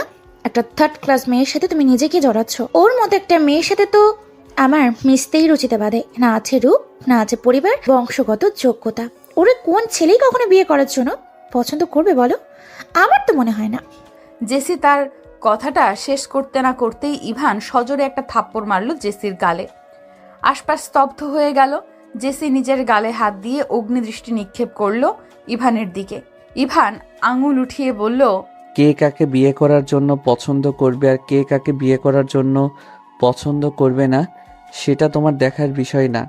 এসব ফালতু কথা বলে নিজের নিচু মন মানসিকতার পরিচয় দেওয়ার কোনো মানেই হয় না জেসি। আর আমার সামনে ইর্তিজাকে খারাপ কিছু বলবে সেটা আমি মেনে নিব ভেবে থাকলে খুব ভুল হয়ে যাবে। জেসি গালে হাত রেখেই কান্না ভেজা চোখে বলে উঠল, তাই বলে একটা রাস্তার মেয়ের জন্য তুমি আমাকে মারবে? এই জাস্ট শ্যাট আপ। কাকে রাস্তার মেয়ে বলছিস? বেশ জোরালো মেজাজে কথাটা। তুই নিজেকে খুব সুন্দরী মনে করিস তাই না? তোর উপরটাই সুন্দর, ভেতরটা পুরোই পাতিলের কালিতে ভরপুর। শোন, তোকে ভালো করে একটা কথা বলে, কসমেটিক দিয়ে 2.5 ইঞ্চি মেকআপ করে না কোনো লাভ নেই, বুঝলি? আগে ভেতরটা পরিষ্কার কর। শম্পাকে আর কিছু বলতে না দিয়ে আমি বললাম, থাম না, বাদ দে। কাকে কি বলছিস? সে এগুলো বুঝবে বলে তোর মনে হয়? এগুলো বোঝার জন্য তো একটা সুন্দর মনের দরকার, যেটা ওর আছে কিনা সন্দেহ। আর শুনো জেসি, কি যেন বললে? হ্যাঁ, আমাকে কেউই বিয়ে করার জন্য পছন্দ করবে না, তাই তো? তো শুনে রাখো, প্রতিটা মানুষের জন্য 50,000 বছর আগে নির্ধারিত জীবনসঙ্গী কপালে জুটবে, তা আমরা সুন্দর হলেও আর না হলেও। আমি একটা জিনিস বুঝতে পারি না, আল্লাহ আমাদেরকে যে রঙে সৃষ্টি করেছেন, হোক সে ফর্সা, শ্যামলা, কালো, সেটাকে কৃত্রিম সাজগোজ দিয়ে ঢেকে অন্যের চোখে আকর্ষণীয় হতে হবে কেন? নিজের ন্যাচারাল লুকে কি সমস্যা? যে আপনার জীবনসঙ্গী হবে তার কাছে আপনি বা আমি এমনিতেই পৃথিবীর সবচেয়ে সুন্দর মেয়েটি হব, এবং তা ন্যাচারাল লুকেই। আর তাছাড়া আল্লাহর দেওয়া প্রাকৃতিক চেহারার লাবণ্যতাকে শুধু শুধু কৃত্রিম সাজগোজ দিয়ে নষ্ট করার কোনো মানে হয় না। তাই তোমার মতো এত প্রোডাক্ট ব্যবহার করলে আমিও বিশ্ব সুন্দরী হতে পারতাম। আর বাকি রইল আমার পারিবারিক যোগ্যতা। শোনো, আমার পারিবারিক যোগ্যতা কি এবং কতটা, সেটা এখন আমি তোমাকে বলছি না। শুধু এটা বলে রাখি যে আমি কোনো কিছুর যোগ্যতার উপর নির্ভর করে চলি না। আমি নিজের যোগ্যতা নিজে অর্জন করে চলি। নাও গেট আউট, বেরিয়ে যাও রুম থেকে। অপমানের প্রতিশোধ বুকের মধ্যে নিয়ে জেসি দৌড়ে রুম থেকে বের হয়ে গেল। ইভানও কয়েক সেকেন্ডের বিপরীতে বেরিয়ে আসলো রুম থেকে। বাকি রইল ইভা, যে এতটা সময় নীরব দর্শক থাকলেও এখন মুখ খুলে বলল, শান্তিপূর্ণ পরিবেশ নষ্ট করাটাই জেসির কাজ। তোমরা যে ওর সাথে লেগেছো, এখন বুঝবে সে আসলে কতটা জঘন্য একটা মানুষ। তোমাদের প্রতিটি দিন, প্রতিটি মুহূর্ত নষ্ট করার জন্য সে একাই যথেষ্ট। সাবধানে থেকো আপু। সবাই চলে যাওয়ার পর পরিবেশ স্তব্ধ। আমি খাটের এক কোণায় বসে কিছুটা ফুপিয়ে কান্না করছি। ওদের সাথে প্রতিবাদ কণ্ঠে কথা বললেও জেসির বলা প্রতিটি কথা আমার হৃদয় ছিন্ন ভিন্ন করে দেওয়ার জন্য যথেষ্ট ছিল। যদিও আমি তাদের সামনে নিজের দুর্বলতা প্রকাশ করিনি, বিপক্ষ দলের সামনে নিজের দুর্বলতা প্রকাশ করার মানেই তো হার মেনে নেওয়া। এটা আমি ছোটকালেই আমার কাছ থেকে শিক্ষা পেয়েছি। সন্ধ্যার এই বিরাট তর্ক বিতর্কের পর আমি ব্যাগ গুছিয়ে রওনা দিলাম আমার মায়ের কাছে যাওয়ার জন্য। শম্পা আমাকে সম্পূর্ণ সাপোর্ট দিয়েছে পুরো ব্যাপারটায়, কিন্তু আমি বুঝতে পারছি এই মুহূর্তে আমার মায়ের স্পর্শ পাওয়া খুবই দরকার। মায়ের কাছাকাছি থাকলে অনেক ডিপ্রেশন থেকে মুক্তি মেলে। শম্পাকে বুঝিয়ে বলে দিয়ে জেসি এখানে থাকাকালীন আর আমি আসবো না। দ্বিতীয়বার জেসির মুখোমুখি হতে চাচ্ছি না। এই কয়েকদিন স্কুলের ক্লাসগুলো শম্পাকে করানোর দায়িত্ব বললেই তো আর চাকরিটা ছেড়ে দিতে পারি না। এত ভালো একটা চাকরি, আর এই চাকরি দিয়েই নিজের পড়ালেখা চালাতে হয়। মধ্যবিত্ত পরিবারের ছেলে মেয়েরা চাইলেই সব কিছু করতে পারে না। তার উপর যদি না থাকে বাবা বড় ভাই, তাহলে তো দুনিয়াটা আরো কঠিন। তাই আমি চাকরি থেকে সাময়িক সময়ের জন্য বন্ধ রাখছি। আর শম্পাকে বলে এসেছি, কেউ জিজ্ঞাসা করলে যেন বলে যে আমার আম্মু হঠাৎ করেই অসুস্থ হয়ে গেছে, তাই রাতে কাউকে কিছু না জানিয়ে চলে যেতে হয়েছে। যদিও শম্পা রাজি হচ্ছিল না আমাকে যেতে দিতে, কিন্তু রাজি না হয়েও উপায় নেই। প্রায় 1 ঘন্টা লেগেছে বাসায় পৌঁছাতে। কলিং বেল চাপতেই সাদিয়া এসে দরজা খুলে দিল। দরজার পাশে আমাকে দেখেই এক চিৎকার দিয়ে বলল, চাচিমা দেখো কে এসেছে। আমার মা এত রাতে তার মেয়েকে দেখে চমকে উঠল। জড়িয়ে ধরে জিজ্ঞেস করলো, কি রে মা, এত রাতে আমাকে না জানিয়ে চলে আসলি যে, কোনো সমস্যা হয়েছে? আমি রুমে ঢুকতে ঢুকতে প্রকট রাগ দেখিয়ে বললাম, এটা কেমন কথা আম্মু? নিজের বাসায় আসতেও বুঝি বলে কয়ে আসতে হয়? মনে হচ্ছে আমার শ্বশুর বাড়িতে পাঠিয়েছো, তোমাদেরকে বলে কয়ে আসতে হবে। ওভাবে তো বলি নাই, এসেছে যেহেতু তখন নিশ্চয় ভালো খারাপ কোনো কারণ আছে, সেই কারণটাই বল। আমাকে নিয়ে বিছানায় বসতে বসতে কথাটা বলল মিসেস রহমান, মানে আমার মা। আমি 2 পা খাটে তুলে আয়েশ করে বসে একটা নিঃশ্বাস নিলাম। মাকে দেখে হয়তো এই অনুভূতি। অবশ্য শম্পাকেও খুব মিস করছি, বেচারা একা একা থাকবে। এরই মধ্যে আরেক অনুভূতি এসে যুক্ত হয়েছে। খিদেতে পেট চিরচির করছে। সেই দুপুরে যে খেয়েছিলাম, এরপর মুখে কিচ্ছুটি দেওয়া হয় নাই। সন্ধ্যায় যে 1 কাপ চা খাবো, সেই সুযোগটুকুও পেলাম কই। তাই বসা থেকে দাঁড়িয়েই বললাম, আমার অনেক খিদে পেয়েছে আম্মু, আমি ফ্রেশ হয়ে আসছি, তুমি খাবার দাও। খেতে খেতে বলবো সবকিছু। আমার কথা মতো চট জলদি খাবার রেডি করতে গেল। আমি ফ্রেশ হয়ে এসে আমার ব্যাগটাতে নজর পড়তেই মনে হলো, আসার সময় শম্পা যখন গেট পর্যন্ত সাথে সাথে এগিয়ে দিতে আসছিল, তখন পাশের বিল্ডিংয়ে থাকা বড় আপু, যে কিনা স্কুলের অ্যাসিস্ট্যান্ট বলা যেতে পারে, যার কাছে স্কুলের প্রায় সব দায়িত্ব দিয়ে রেখেছে মিসেস কোহিনুর মির্জা, সেই আপু আমাকে ডেকে জিজ্ঞেস করলো, এই রাতে কই যাস ইর্তিজা? আমি প্রথম ঘাবড়ে গেলেও পরে নিজেকে সামলিয়ে নিয়ে প্ল্যান অনুযায়ী বললাম, আসলে আপু, আম্মু হঠাৎ অসুস্থ হয়ে গেছে, তাই আমি আপনার কাছ থেকে ছুটি নেওয়ার সময়ও পেলাম না। কিছু মনে করবেন না প্লিজ, আমি ছাড়াও তো আম্মুর কেউই নেই। আর আমারও হঠাৎ আম্মুকে দেখতে খুব ইচ্ছে করছে, তাই বাসায় যাচ্ছি। বড় আপুর খুব মায়া হলো, আমার 2 হাতে হাত রেখে বলল, আরে কিছু মনে করিনি, কি মনে করব বলো, বিপদ তো আর বলে আসে না। তুমি একটু দাঁড়াও, আমি একটু রুম থেকে আসি। বলেই উনি রুমে চলে গেল। এদিকে আমি আর শম্পা বাহিরে দাঁড়িয়ে পায়চারি করছি, আর মিথ্যা বলতে হচ্ছে বলে আফসোস করছি। উনি খুব দ্রুত রুম থেকে চলে আসলো। এসে আমার হাতে কিছু টাকা তুলে দিয়ে বলল, তোমার এই মাসের বেতনটা নিয়ে যাও। আমি ভীষণ অস্বস্তিতে পড়ে গিয়ে বললাম, আপু, এই মাস শেষ হতে তো আরো 2 দিন বাকি, আর আমি তো মাসের প্রথম থেকেই জয়েন করিনি। বড় আপু আমার হাতে জোর করে টাকাটা গুজে দিয়ে বলল, যে সময় থেকে শুরু করো না কেন, স্যালারি সম্পূর্ণতা পাবে। এটা আমাদের মিসেস মির্জার রুলস। আর 2 দিনের জন্য কি এমন হবে শুনি? এখন তোমার টাকাটা প্রয়োজন। রাত হয়ে যাচ্ছে, কথা না বাড়িয়ে তাড়াতাড়ি চলে যাও। আর শুনো, ফিরতে দেরি করো না কিন্তু। ব্যাগ থেকে টাকাটা বের করে আম্মুর হাতে দিয়ে বললাম, রাত হয়ে গেছে, কিছু আনতে পারিনি, তুমি তোমার প্রয়োজন মতো খরচ করো। আম্মু টাকাটা হাতে নিয়ে ঠায় দাঁড়িয়ে আছে। ওনার মনের ভেতর কি চলছে সেটা আমি জানি, তাই তাড়া দিয়ে বললাম, কই দাও খাই, খিদায় মরে যাচ্ছে যে। আম্মু চোখের পানি লুকিয়ে হাসার চেষ্টা করে আমাকে খাবার দিতে দিতে বলল, পুরো মাসের বেতন দিয়ে দিল যে। আমি খাবার খেতে খেতে বললাম, দিল, এইটাই নাকি মিসেস মির্জার রুলস। আম্মুকে আর কিছু বলার সুযোগ না দিয়ে আমি আবার বললাম, স্কুল আর ভার্সিটি একসাথে বন্ধ পেলাম, আবার মাসের শেষও হয়ে আসলো, তাই চলে আসলাম। এবার পেলে তো চলে আসার কারণ। এখন আম্মুকে কিছুটা স্বাভাবিক লাগছে। খাওয়া দাওয়া শেষ করে এবার একটা জম্পেশ ঘুম দেওয়া দরকার। নিজের বিছানায় আলাদা একটা শান্তির ঘুম হয়। শম্পাকে একটা টেক্সট করে জানিয়ে দিলাম, শম্পা রানী, আমি পৌঁছে গেছি, এখন শান্তির ঘুম দিব, তুইও ঘুমায় যা। আম্মুকে জড়িয়ে ধরে শুয়ে পড়লাম। মাথায় অনেক রকম চিন্তা ভাবনা উকি দিতে চাইছিল, কিন্তু আমি একদমই পাত্তা না দিয়ে ঘুমানোর চেষ্টা করলাম। আমি এখানে আসার আজকে 1 দিন গিয়ে 2 দিনে পড়লো। দিনকাল ততটা খারাপ যাচ্ছে না এখানে। সব বন্ধু বান্ধবরা মিলে গ্রুপ কলে আড্ডা দিচ্ছি। বারবার আমাকে নক করা হচ্ছে কলে জয়েন হতে। কিন্তু আমি ইচ্ছে করেই জয়েন হচ্ছি না, কারণ আমি জানি এখন জয়েন হলেই সবাই মিলে ধরবে আমাকে, কেন ক্লাসে যাই না, কেন এটা করি না, কেন ওইটা করি না, ইত্যাদি ইত্যাদি। শেষমেশ না পেরেই আমি কলেজ জয়েন হলাম। সবাই একসাথে হাজার খানেক প্রশ্ন ছুড়ে দিল। আমি আগে থেকেই জানতাম এমন হবে, সেই প্রস্তুতি নিয়েই এসেছি। কিছুই বলবে না এই ঝামেলার দলের লোকদের। জয়া জিজ্ঞেস করলো, কি রে ঋতু, বাসায় চলে গেলি শুনলাম। নাদিয়া বলে উঠল, আরে পাখি তো খাঁচায় আটকে গেছে, আসবে কিভাবে?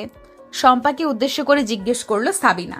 আমাদের তো ইভান ভাইয়ের সাথে রাগ করে চলে গেছে নাকি রে শম্পা? আমি এবার কিছুটা চটে গিয়ে বললাম, এইটা কি শুরু করলি তোরা?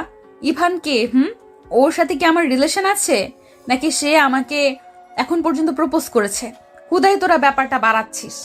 সবাই একসাথে চিল্লে বলে উঠল, ওরে বাবা, তার মানে তুই চাস সে প্রপোজ করুক? ওদের এই কথা শুনে মাথায় হাত দিয়ে বসে আছি। কি বললো আর কি বুঝলো? সাবিনা এবার সবাইকে চুপ করিয়ে বলল, শোনি তো, প্রপোজ করাটা খুব গুরুত্বপূর্ণ নয় ভালোবাসার জন্য। প্রপোজ করলো মানে সে তোকে ভালোবাসে, আর তো না হলে ভালোবাসে না, এমনটা কিন্তু না। এই হয়েছে, তোরা একটা প্রেম বিশেষজ্ঞ। প্রেম নিয়ে আমাকে জ্ঞান দিতে হবে না। এই বিষয় ছাড়া অন্য কিছু নিয়ে কথা বল, না হয় আমি কল থেকে লিভ নিব। এইভাবেই চলছে আমার দিন। 2 দিন পর ইভান ডিরেক্ট আমাদের বাসার নিচে বাইক নিয়ে চলে আসলো। রুমের দরজায় গিয়ে কলিং বেল টাপলো। মা এসে দরজা খুলে দিয়ে একটু অবাক হলো, কারণ উনি এর আগে ইভানকে দেখে নাই। ইভান সালাম দিল, আসসালামু আলাইকুম ওয়া রাহমাতুল্লাহি ওয়া বারাকাতুহু। আন্টি। ওয়ালাইকুম আসসালাম ওয়া রাহমাতুল্লাহ ওয়া বারাকাতুহু। আন্টি, ভিতরে আসবো? মা একটু লজ্জা পেয়ে গেলেন ইভানকে এখনো ভেতরে আসতে না বলায়। বললেন, হ্যাঁ বাবা আসো, কিন্তু তোমাকে তো ঠিক চিনলাম না। আমি ইভান মির্জা, মিসেস কোহিনুর মির্জার ছেলে। মা চিনে ফেললো মুহূর্তের মধ্যেই। বুঝে নিলেন হয়তো স্কুলের ব্যাপারে কিছু বলবে আমাকে। উনি কিছু বলার আগেই ইভান বলল, আন্টি, ইর্তিজাকে একটু ডেকে দিবেন? মা এখান থেকেই ডাক দিল। আমি বিছানায় শুয়ে দেওয়ালে পা ঠেকিয়ে বই পড়ছিলাম। মায়ের ডাকে বইটা রেখে ওই অবস্থাতেই ড্রয়িং রুমে চলে এসে এক মুহূর্ত ইভানকে দেখেই আবার ফের দৌড় লাগালাম রুমে। ইভান নিচের দিকে তাকিয়ে মুচকি হাসলো আমার কর্মকাণ্ডে। এরপর আমি ভালো করে ওড়নাটা মাথায় দিয়ে গুটি গুটি পায়ে আসলাম ইভানের সামনে। মা চলে গেলেন হালকা নাস্তার ব্যবস্থা করতে। ইভান শান্ত কণ্ঠে বলল, বসো। আমি চুপটি করে সোফায় বসে রইলাম। ইভান ঠিক আমার মুখের সামনে এসে বসেছে। কি সমস্যা তোমার? কি এমন হয়েছে যে চলে আসতে হবে? ভার্সিটিও তো যাচ্ছ না। আমি ছোট্ট করে জবাব দিলাম, আম্মু অসুস্থ, তাই দেখতে এসেছি। এই, একদম মিথ্যা বলার চেষ্টা করবে না আমার সাথে। তোমার আম্মু কেমন অসুস্থ সেটা তো আমি নিজের চোখে দেখলাম। অসুস্থ ছিল, আমি আসছি বলে আমাকে দেখে এখন কিছুটা সুস্থ হয়ে গেছে। আর তুমি চলে আসাতে যে আমি অসুস্থ হয়ে গেছি সেটা দায়ভার কে নিবে? আমি মানসিকভাবে অসুস্থ ইর্তিজা, বোঝো একটু। আমি নিচের দিকে তাকিয়ে আছি, কিছু বলার সাহস পাচ্ছি না, আর না পারছি তাকাতে। ইভান ফের বলা শুরু করলো, কি এমন চেয়েছি তোমার কাছে? বলেছি আমার সাথে প্রেম করো। কথা বলতেও কি বলেছি? নাকি তোমাকে এভরি টাইম ডিস্টার্ব করি আমি? জাস্ট তোমাকে একটু দেখি, এটাই তো। এর থেকে বেশি কিছু করেছি কিংবা চেয়েছি কি? কিন্তু তোমার এগুলো ভালো লাগছে না। রাস্তার বকাটে ছেলেদের মতো দিনরাত উত্তক্ত করতাম, তাহলে তোমার ভালো লাগতো। তখন নিশ্চয়ই পটে যেতে। তুমি যদি বাধ্য করো তাহলে আমি বকাটেই হব। যত দ্রুত সম্ভব চলে এসো। বাই। বলেই রুম থেকে বেরিয়ে গেল। আমি পেছন থেকে ডাকার চেষ্টা করলাম, কিন্তু বুঝতে পারলাম কাজ হবে না। এরপর কি হবে ভেবেই আমার মাথা ঘুরছে। গগন কাঁপিয়ে সূর্য উঠেছে। কাঠ ফাটা রোদে আমি আমার আম্মুকে নিয়ে মির্জা বাড়িতে এসে উপস্থিত হয়েছি। এইখানে আসার পর শম্পাও তাদের সাথে যুক্ত হয়েছে। মিস্টার সাখাওয়াত মির্জা আমার আর মাকে জরুরি ডেকেছে। আমার আম্মু মিসেস রহমান ভীষণ ভয় পাচ্ছে এটা ভেবে যে হঠাৎ কেন তাকে সহ ডাকা হলো। সেদিন তর্ক বিতর্ক হওয়ার পর জেসি বাসার মধ্যে তুল কালাম লাগিয়ে দিয়েছে। সেদিনের ব্যাপার নিয়ে জেসি খুব সিনক্রেট করেছে। ইভান তাকে মেরেছে। তো এটা কি এত সহজে মেনে নেওয়ার মতো মেয়ে সে? জেসি তার আব্বু আম্মুকে ফোন দিয়ে সব জানিয়ে বলেছে যেন অতি শীঘ্রই বাংলাদেশে আসে। আব্বু আম্মু এসে বিচার করবে, এটাই জেসির মূল বক্তব্য। মির্জা সাহেব বলেছে তিনি যা বিচার করার করবে, কিন্তু তাতে জেসির হচ্ছে না। সে চায় তার বাবা মা এসে ইভানের চেয়ে আমার বিচারটা বেশি করুক। মির্জা বাড়ির ড্রয়িং রুমের সোফায় চোখ লাল করে মুখ ফুলিয়ে বসে আছে জেসি। মূলত এটা বিচার সভা। শম্পা, ইভা, আমি আর আম্মু সবাই একসাথে এক পাশে দাঁড়িয়ে আছি। কারোর আর বুঝতে বাকি নেই এখানে কি হতে চলেছে, কারণ সেদিনের ঘটনার সাক্ষী তো সবাই নিজেই। আমার ভীষণ খারাপ লাগছে আর ভাবছি যে আমাদের নিজস্ব ঝামেলার মধ্যে আমার আম্মুটাকে কেন এনে জড়িয়েছে। এই মুহূর্তে ভীষণ কান্না পাচ্ছে আমার। কখনোই কোনো বিষয় নিয়ে আম্মু পর্যন্ত বিচার আসে নাই আমার হয়ে, কারোর কাছে আম্মুকে কোনো কৈফিয়ত দিতে হয় নাই। আর আজকে কিনা আমার আম্মুকে সহ ডেকে নিয়ে আসলো বিচার করতে। আর ইভান, যত দোষ এই ছেলেটার, তার জন্যই আমাকে আমার আম্মুকেও কাঠগড়ায় দাঁড়াতে হচ্ছে। যেই মা আমাকে এতটা দিন আগলে রাখলো, আপন জন থেকে দূরে থেকেছে কেবলমাত্র আমাকে কটু বাক্য শুনতে হবে বলে, আর আজ সেই মায়ের সামনে ইভানের কাহিনীগুলো আম্মু সহ সবাই শুনবে। লজ্জায় আর দুঃখে মরে যেতে ইচ্ছে করছে। কান্না করে যে নিজেকে একটু হালকা করব এত মানুষের সামনে, সেটাও সম্ভব হচ্ছে না। খুব খারাপ পরিস্থিতিতে পড়ে গেলাম নিজের অজান্তেই। কান্না গলায় এসে আটকে আছে। কান্না গিলে নিয়ে স্বাভাবিক হওয়ার চেষ্টা করলাম। হঠাৎ মা একটা হাত আমার হাতকে আঁকড়ে ধরলো, আর শম্পা তার একটা হাত আমার কাঁধে রাখলো আলতো করলে। বুঝলাম তারা আমার মনের অবস্থা বুঝতে পেরে আমাকে সাপোর্ট দিচ্ছে। দুনিয়ায় এই দুইটা মানুষ আমার আপন, ভীষণ আপন। এই দুইজন আমাকে খুব বুঝে। কিছু পর লম্বা করে একটা সুদর্শন পুরুষ, গায়ে পিঙ্ক কালারের পাঞ্জাবি আর সাথে সাদা পায়জামা পরিহিত ভদ্রলোক ড্রয়িং রুমে প্রবেশ করলো। চিনতে পারলাম উনি ইভানের বাবা মিস্টার সাখওয়াত মির্জা। চোখের ইশারায় আম্মুকে বোঝালাম। উনি বসেই আমাদের দিকে দৃষ্টি নিক্ষেপ করে আম্মুর উদ্দেশ্যে বলল, আপনি বাচ্চা পোলাপানগুলোকে নিয়ে দাঁড়িয়ে আছেন যে, বসুন বসুন। ইভামা, তুমিও কি আন্টিকে বসতে বলো নাই? আম্মু তড়িঘড়ি করে বলল, না ভাই, বলেছে। তাহলে বসছেন না কেন? বসেন। দাঁড়িয়ে থাকাটা খারাপ দেখায় না। আপনি তো আমাদের মেহমান। জেসি বাদে সবার মুখ হাস্য উজ্জ্বল হলো। মা অনেকটা সহজলভ্য অনুভব করলো। আমার পানে তাকালো, আমার চোখের ইশারায় বোঝালো বসতে। তিনি বসলেন। সবাই দাঁড়িয়েই রইল। মিস্টার মির্জা ইভার উদ্দেশ্যে বলল, ইভা, যাও তো তোমার ভাইকে ডেকে নিয়ে আসো।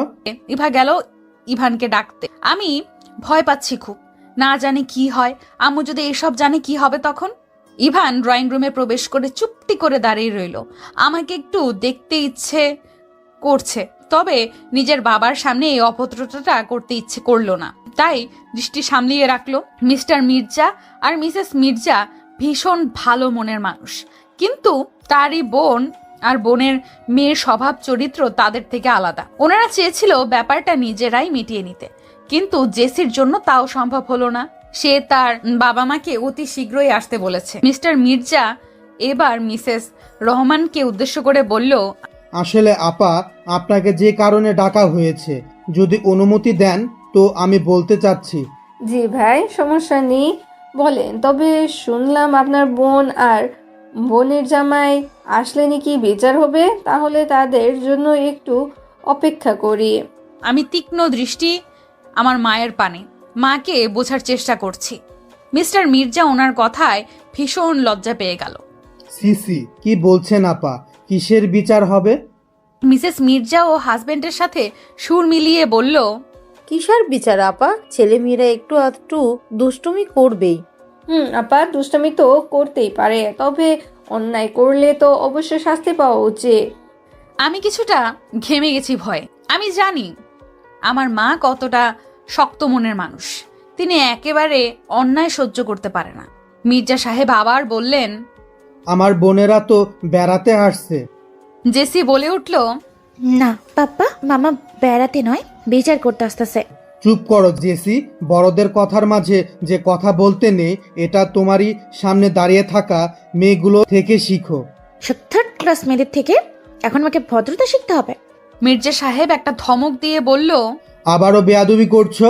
ইভান হাতের মুঠো শক্ত করে চোখ পাকিয়ে দাঁড়িয়ে আছে। তার বাবা না থাকলে শিওর আর একটা থাপ্পড় পড়তো জেসির গালে। জেসি অপমানিত হয়ে রুমে যাওয়ার উদ্দেশ্যে দাঁড়ালে মির্জা সাহেব বলল, দাঁড়াও জেসি, বিচারের রায় শুনে যাও। তারপর আমার মায়ের দিকে তাকিয়ে বলল, আসলে আপা, বাচ্চাগুলোর মধ্যে একটু ঝামেলা হয়েছে, এর বেশি কিছু না, আপনি চিন্তা করবেন না। আর শোনো জেসি, ইভান তোমার বড় ভাই, তোমার অন্যায় হলে সে তোমাকে মারতেই পারে, স্বাভাবিক। এখানে বিচার হওয়ার আর কিছু নেই। আর যদি তুমি বিচার চেয়েই থাকো, তাহলে আমার রায় হলো তুমি অন্যায় থেকে বিরত থাকো, তাহলে তোমাকে কেউই শাসন করবে না। তারপর তার স্ত্রীর উদ্দেশ্যে বলল, এই কুহু, আপা আমাদের মেহমান, তার আপ্যায়নের ব্যবস্থা করো। জেসি রাগে ফুঁসে উঠল, রুমে যেতে যেতে বলল, পাপা মামা আসুক, যত যাই বলো তোমরা, বিচার তো আমি করবই। পরিবেশ অনেকটাই স্বাভাবিক। শম্পা, ইভা আর আমি বসে আড্ডা দিচ্ছি। মিসেস কোহিনূর আমার আম্মুকে না খাইয়ে ছাড়বেন না বলে দিয়েছে, আর আমাকেও বলেছে আর বাসায় যেন না যাই। ছুটি শেষ হয়ে গেছে, মির্জা বাড়িতে মেহমান আসবে, আবার এদিকে আমাদেরকেও মেহমানের কাতারে ফেলে আটকে দিল।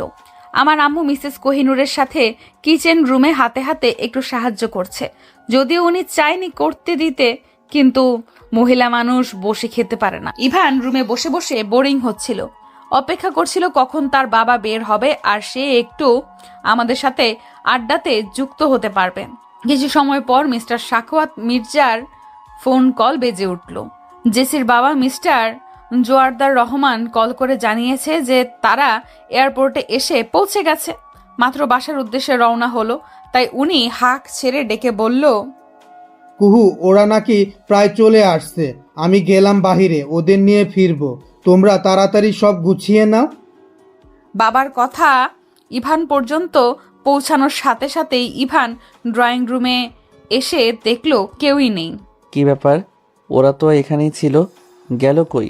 আম্মু, এই আম্মু। কি হয়েছে বল? ইভাকে দেখছি না যে, এখানে না ছিল? দেখো রুমে থাকবে, আর নয়তো ছাদে।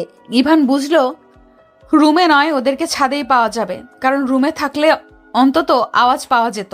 শম্পা আর ইভা লেবু কেটে শুকনা মরিচ গুঁড়ো করে ওগুলো দিয়ে লেবু মাখা করছে খাওয়ার জন্য। আমি এতক্ষণ ওদের সঙ্গে থাকলেও এখন হঠাৎ খেয়াল করলাম ছাদের কাঠ গোলাপ গাছটায় খুব সুন্দর একটা হলুদ আর সাদার মধ্যে ফুল ফুটেছে। এক থোকা একটা ফুল ফুটেছে, বাকিগুলো কলি। মনে হচ্ছে আজ প্রথম ফুল এসেছে। আমি ফুলটার কাছে গিয়ে দেখছি আর মুচকি হেসে নাকের সামনে গিয়ে সুগন্ধ নেওয়ার চেষ্টা করছি। নিচু হওয়ার থেকে উপরে উঠেই দেখি ইভান সামনে দাঁড়িয়ে আছে। হঠাৎ ইভানকে দেখে ভূত দেখেছে মনে করে চিৎকার দিতে যাব, অমনি ইভান আমার মুখ তার হাত দ্বারা আটকানোর চেষ্টা করলো। তাৎক্ষণিক আমি থেমে গিয়ে বললাম, আপনি এখানে কি করছেন? ও মা, আমার ছাদে আমাকেই বলে কি করছি? না মানে ছাদ তো আপনারই, আমি তো আর বলিনি যে আমার। আমার মানেই তো তোমার। মোটেও না। কেন না? আমি এই অধিকার নিতে চাচ্ছি না। কিন্তু আমি দিতে চাচ্ছি। যে নিতে চাচ্ছে আপনি বরং তাকেই সব অধিকারটা দেন। তুমি না হলে কেউই না, আমার সব অধিকার তোমার নামে হোক, অন্য কারো নামে নয়। আমি নিরুত্তর। কাঠগোলাপ তোমার পছন্দ? সব ফুল আমার পছন্দ। আর তুমি নামক ফুলটা আমার ভীষণ পছন্দের। ফুল ফুটলে কত মানুষই পছন্দের লিস্টে রাখে, পচে যাওয়া ফুলকে আর কয়জনই বা আগলে রাখে? প্রিয় ফুল পচে গেলেও তারা আগলে রাখে, যাদের কাছে ফুল আর ফুল দেয়া মানুষটা স্পেশাল হয়। আর তুমি তো আমার আস্ত একটা ফুল, তোমাকে আগলে রাখবো না? কিন্তু এত সব আমি চাচ্ছি না। কিন্তু তুমি চাচ্ছটা কি? আমি কিছুই চাচ্ছি না। নিরামিষ একটা। ভালো হয়েছে, আমি নিরামিষই। যে বা যারা আমিষ তাদের নিকট যান। বলে বাবা, রাগু আছে দেখি। আমি কিছু না বলে চলে যেতে নিলাম, ইভান তার হাতটা ধরে আটকায়। এই প্রথম ইভান আমার হাত স্পর্শ করলো। আমি ভয় পেয়ে বললাম, এই কি করছেন? ছাড়ুন প্লিজ, নিশ্চয়ই এখন জেসি চলে আসবে। আসুক। আবার ঝামেলা করতে মন চাচ্ছে আপনার? কই ঝামেলা করলাম? তাহলে হাত ধরে আছেন কেন? ছেড়ে দিব? অবশ্যই। আচ্ছা দিলাম। আমি ছাড়া পেয়ে চলে যেতে নিলেই ইভান ডেকে বলল, প্রিয় বিহঙ্গ শুনো, তুমি আমার খুব শখের। শখের কোনো কিছু মানুষ পায় না, পেলেও হারিয়ে যায় আর নয়তো ভেঙে যায়। আমি তোমাকে হারিয়ে ফেলবো মনে হচ্ছে। কেন মনে হলো? মন বলল তাই। আমি চলে গেলাম। ইভান ছাদের রেলিংয়ে ধরে আকাশের দিকে তাকালো। আমার কথায় তার বুকের ভেতর কেমন একটা চিনচিন ব্যথা অনুভব হচ্ছে। এই ব্যথার কথা কাউকে বলাও যায় না। ইভানের কেমন শূন্য শূন্য লাগছে। আমাকে যে প্রথম ভালো লাগা তার। হয়তো প্রেম হয়নি আমাদের, কিন্তু হাজারো কল্পনা বাসা বেঁধেছে মনে।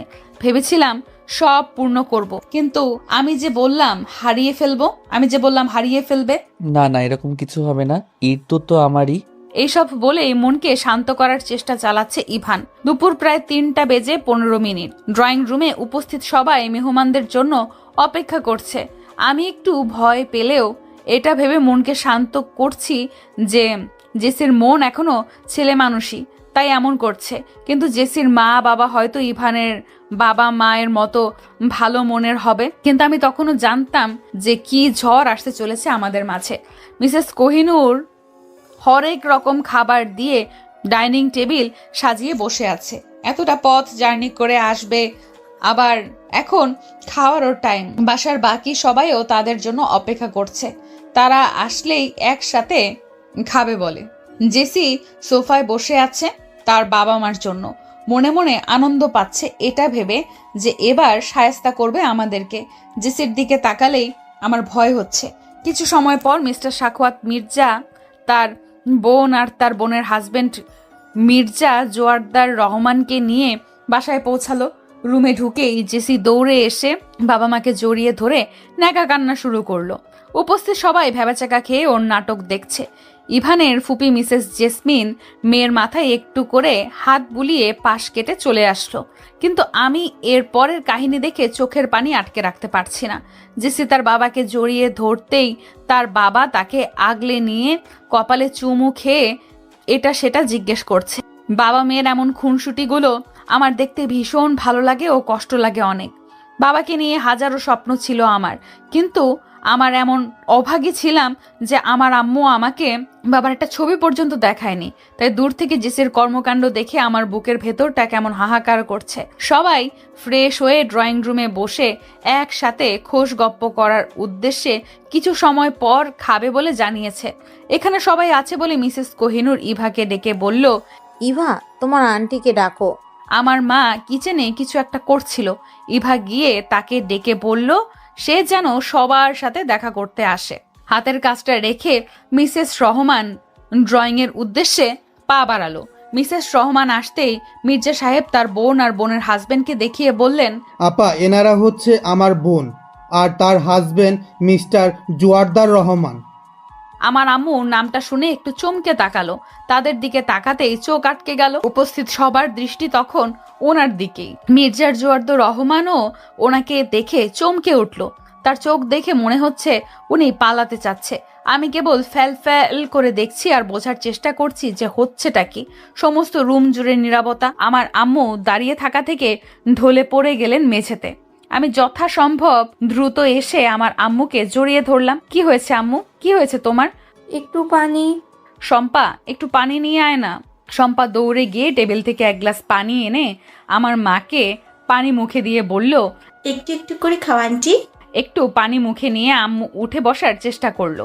আমি আমার মায়ের এই অবস্থা দেখে কান্না করা শুরু করে দিলাম। কাপা কাপা হাতে আমার মা আমার গালে হাত রেখে বলল, কি হয়েছে মা? কিছু হয়নি তো? কান্না করছো কেন? তোমার হঠাৎ কি হয়েছে আম্মু? কিছু না মা, মাথাটা ঘুরছে। আমার প্রেশারের সমস্যা আছে জানিস না। আমাকে বাসায় নিয়ে চল। উপস্থিত সবাই ব্যাপারটাতে ঘাবড়ে গেল। এখানে সবাই যথেষ্ট ম্যাচিউর, তাই তাদের কারোরই বুঝতে অসুবিধা হলো না যে ব্যাপারটা আসলে অন্য কিছু। মিস্টার জোয়ারদার রহমান অস্বস্তিতে পড়ে গেলেন। তার কি করা উচিত বা কি বলা উচিত না সে বুঝতে পারছেন না, তাই চুপটি করে এক পাশে বসে আছে। যদিও কারোর নজর তার দিকে না, সবার নজর আমার আম্মুর দিকে। সবার মাঝে থেকে ইভান বলে উঠল, ওনাকে হসপিটালে নিয়ে যাওয়া দরকার। আব্বু, আপনি অনুমতি দিলে আমি ওনাকে হসপিটালে নিয়ে যাচ্ছি। কাউকে কিছু বলার সুযোগ না দিয়ে ইভানের ফুপি মিসেস জেসমিন কিছুটা বিরক্ত নিয়ে বলল, তোকেই কেন নিয়ে যেতে হবে? ড্রাইভারকে বল গাড়ি বের করে এসে নিয়ে যেতে। কথাটা সরাসরি আমার হৃদয়ে এসে লাগলো। তীব্র অপমানের সাথে সাথে চোখ দুটো ভরে পানি চলে আসলো। কোনো রকম নিজেকে সামলিয়ে বললাম, না আন্টি, গাড়ি আর মানুষ কাউকেই লাগবে না। এতকাল আমি আমার আম্মুকে আর আমার আম্মু আমাকে সামলিয়ে এসেছি, তাই আমাদের অভিজ্ঞতা আছে, আমরাই পারবো ইনশাল্লাহ। জেসি আর তার মায়ের যেন আমার মুখের উপর বলে দেওয়া কথাগুলো ভালো লাগলো না, কিন্তু ইভান সহ তাদের পরিবারের সবার কথাগুলো ভালো লাগলেও আরেক দিক দিয়ে কষ্টও লাগলো আমার প্রতি এমন ব্যবহারের জন্য। মিস্টার সাখাওয়াত মির্জা বলল, যে যাই বলুক উনি এখন অসুস্থ, তোমরা এই মুহূর্তে এত কথা কিভাবে বলতে পারো আমি বুঝতে পারছি না। আর ইভান, তোমাকে কি আমি এই শিক্ষা দিয়েছি যে মানবিক কোনো কাজেও আমার থেকে অনুমতি নিতে হবে? ভদ্র হতে গিয়ে অবার ভদ্র হয়ে গেলা। ইভান একপাশে দাঁড়িয়ে মাথা চুলকাচ্ছে। ইভা এসে খোঁচা মেরে বলল, ভাইয়া বলছিলাম সবকিছুতে এতটা ভদ্রতা দেখাতেই চেয়েও না। তোমার ভদ্রতার কারণে এখন ঋতু আপুকে অপমানিত হতে হলো। ওই দিনও তোমার জন্যই এত কিছু হলো। তুমি আসলেই একটা জাতা। মির্জা সাহেব আবারও তাড়া দিলেন যেন তাকে হাসপাতালে নিয়ে যাওয়া হয়, কিন্তু আমার আম্মু বাধা দিয়ে বলল, না ভাই, আমি ভালো আছি। হাসপাতালে যাওয়ার মতন আমার কিছুই হয়নি, আমার কেবল বাসায় গেলেই হবে। মাঝ থেকে জেসি বলে উঠল, না না মামা, ওদের যেতে দিও না। আমার বিচার শেষ হলে কেবল যেতে পারবে। তা তো অবশ্যই মামুনি।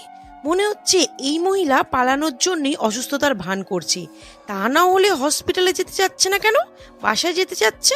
বাসায় তো যাবেন, তবে আগে বিচার হোক, তারপর চিন্তা করবেন না, আপনাকে কেউ এই বাড়িতে রেখে দিবে না। বেশ অহংকার নিয়ে কথাগুলো বলল জেসির আম্মু। আমার আম্মু চোখ বন্ধ করে এই সব কিছু সহ্য করছে। আমি জানি যদি একবার দেখে যে মা মেয়ের চোখে পানি, তাহলে আমি পুরো পৃথিবীর সাথে যুদ্ধ করতেও রাজি। তাই নিজেকে স্বাভাবিক রাখার চেষ্টা করলো আর নিজের কষ্ট চোখের পানি লুকানোর চেষ্টা করতে থাকলো। উপস্থিত কেউই যে কিছু বলবে সেটারও সুযোগ পাচ্ছে না, তাই ইভান নিচু স্বরে বলল, ফুপি, কোনো ভালো মন মানসিকতার মানুষ কাউকে এভাবে বলতে পারে না। আমরা সবাই দেখছি উনি অসুস্থ। Just shut up. এখন তোর থেকে শিখতে হবে আমাকে। বড়দের সাথে কিভাবে কথা বলতে হয় সেটা জানিস না, আর এখন কি না আমাকে ভালো আর খারাপ মন মানসিকতার কথা বলছিস? বড়দের সাথে কিভাবে কথা বলতে হয় সেটাই কয়েকদিনে আপনার মেয়ের থেকে শিখে নিয়েছি আন্টি। কথাটা বলেই মুচকি হাসলো ইভার সাথে দাঁড়িয়ে থাকা শম্পা। সাথে ইভাও কিঞ্চিত হাসলো, যদিও ইচ্ছে করছে হা হো করে হাসতে, কিন্তু পরিস্থিতি হাতের নাগালের বাহিরে। জেসির আম্মু মিসেস জেসমিন আরো কিছু বলতে নিবে, অমনি তার হাজবেন্ড মিস্টার জোয়ারদার রহমান থমকের স্বরে বলে উঠল, চুপ করবে এবার সবাই। তোমাদের নাটকগুলো আর দেখতে ইচ্ছে করছে না। কিছু করার থাকলে করে ওদেরকে বিদায় করো। ওনার বলা লাস্ট কথাটাতে জেসি আর তার আম্মু একটু ভালো লাগলো, কিন্তু আমার মায়ের একদম হৃদয়ে এসে লাগলো। এভাবে বলতে পারলেন উনি? এতটা অসহ্যকর আমরা। আমি মায়ের হাতটা শম্পার হাতে দিয়ে স্ট্রং হয়ে দাঁড়িয়ে বড় করে একটা নিঃশ্বাস নিয়ে বললাম, আঙ্কেল, আমরা আপনাদের এখানে থাকতে আসিনি, আমাদের ডেকে আনা হয়েছে। কারো বাসায় ডেকে এনে এভাবে অপদস্থ করাটা কোনো ভদ্র মানবের কাজ হতেই পারে না। যাই হোক, সবাই শান্তিতে বসুন, তারপর আমার বিচারটা করুন। আমি আপনাদের এখান থেকে বিদায় হচ্ছি। আমার বাসায় ইভানের বুকের ভেতর হাহাকার করে উঠল, নিজের প্রতি ধিক্কার জানাচ্ছে। এটা ভেবে যে কেন এতটা ভদ্র হতে গেল, যেই কারণে আমার হয়ে কিছু বলতে পারছে না বাবা মায়ের সামনে আর বড়দের সামনে। সবাই তো আর স্ট্রং পার্সোনালিটির হয় না। আল্লাহ সবাইকে এরকম করে সৃষ্টি করে নাই, এক একজন এক এক বৈশিষ্ট্যের হয়। সবাই সুন্দর করে বসে ঝামেলা শেষ করার জন্য প্রস্তুতি নিল। আমার এবার ভীষণ লজ্জা লাগছে নিজের কৃতকর্মের জন্য, কারণ এখন ওই দিনের ঝামেলার পুরো ঘটনা বর্ণনা দিতে হবে আর সবাই সবটা শুনবে। নিঃসন্দেহে একটা ভালো মেয়ের জন্য এটা লজ্জাজনক। মিস্টার সাখাওয়াত বললেন, জেসি, বলো তোমার কি বক্তব্য? কিসের বিচার চাচ্ছ তুমি? ইভান ভাই আমাকে থাপ্পড় মেরেছে। আজ পর্যন্ত আমার বাবা মা আমাকে গায়ে হাত তুললো না, আর উনি আমাকে থাপ্পড় মেরেছে। কতটা অপমানজনক, বুঝতে পারছেন না আঙ্কেল? আমি আরো বলছি যে ইভান তোমার বড় ভাই, তাই তার অধিকার আছে তোমাকে শাসন করার। উপস্থিত সবার দৃষ্টি আকর্ষণ করে কথাটা বললেন এবং জেসির বাবা মার নিকট সমাধান চাইলেন। জেসির আম্মু চুপ থাকলেও জেসির আব্বু বলল, জেসি মামুনি, ইভান তো তোমার বড় ভাই, সে তোমাকে একটু মেরেছে, তাতে কি এমন হয়েছে? পাপ্পা, তুমি এটা বলছো? সে কেন আমাকে মারবে? তার কোনো অধিকার নেই আমাকে মারার। আচ্ছা, ইভান তোমাকে কেন মেরেছে শুনি? জেসির আম্মু প্রশ্নটা করলো জেসির উদ্দেশ্যে। আমি, ইভান, শম্পা আর ইভা এবার বেশ ঘাবড়ে গেলাম। নিশ্চয়ই জেসি এবার সব কিছু খুলে বলবে।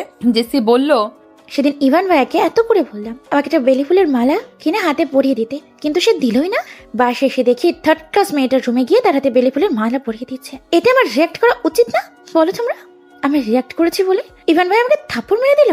বলেই ন্যাকা কান্না শুরু করে দিল। উপস্থিত সবাই স্তব্ধ। আমার আম্মু ইর্তিজার দিকে ঘাড় ঘুরিয়ে তাকালো। আমি ভয়ে মায়ের দিকে তাকাতে পারছি না। জেসির আম্মু বেশ চেঁচিয়ে বলল, তার মানে এই মেয়ের যত দোষ, এই মেয়ের জন্য আমার মেয়েকে ইভান থাপ্পড় মারার সুযোগ পেল।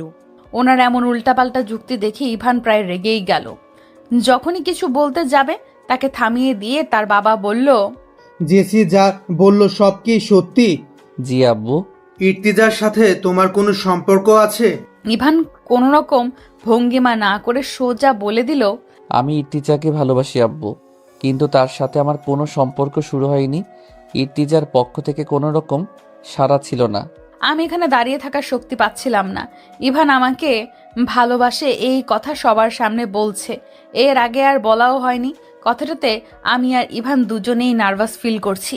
কিন্তু জেসি আরো বেশি রেগে গিয়ে কান্নাকাটি শুরু করে দিল। জেসিকে থামানোর উদ্দেশ্যে মিস্টার সাখওয়াত বলল, চুপ করো জেসি, এখানে কান্না করার কি হলো? এটা আপনি কি বলেন ভাই? আপনি কি জানেন না যে আমার মেয়ে সেই ছোট্টবেলা থেকে ইভানকে কত পছন্দ করে? আর তাই তো সামান্য একটা থাপ্পড়কে হজম করতে পারলো না। সারা জীবন কিভাবে কাটাবে শুনি? ভাই, আপনি এটার সাথে সারা জীবন মিলাতে পারেন না? অবশ্যই পারি, একটু দেখলেই বোঝা যায় বাকিটা কি হবে। তার মানে আপনি কি বলতে চাচ্ছেন, ওই ফালতু মেয়েটার সাথে ইভানের বিয়ে হবে? আমি বলার কে? আমার ছেলে বড় হয়েছে, তার জীবন সঙ্গী কে হবে এটা সে ঠিক করবে। ইভানের বাবার কথা শুনে ইভান আনন্দে বাবাকে জড়িয়ে ধরতে ইচ্ছে করল। এতকাল বাবাকে সম্মান করার মূল্যটা আসলে আজ সে পেল। জেসির কান্নাকাটি আরো বেড়ে গেল। কান্না করতে করতে বলল, 3rd ক্লাস মেয়ে যার কিনা কোনো পিতৃ পরিচয় নেই, এরকম মেয়ের জন্য আমাকে মারলে, এখন আবার তাকে নাকি বিয়ে করবে। আমি নীরবে সহ্য করলাম জেসির করা এই অপমানটা, কারণ এর বিপরীতে বলার মতো কিছু নেই আমার কাছে।